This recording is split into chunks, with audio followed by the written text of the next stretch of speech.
मानहियो जान से छोड़बो नहीं आसान से मरलो पछीन के ले अइबो भगवान से।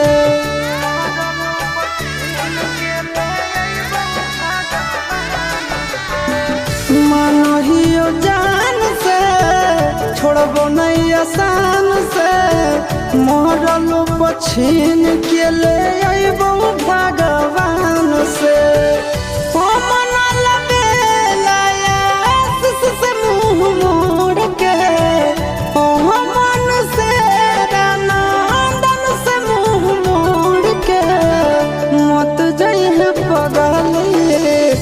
पगला के छोड़ के मत जाइए पगला के छोड़ के।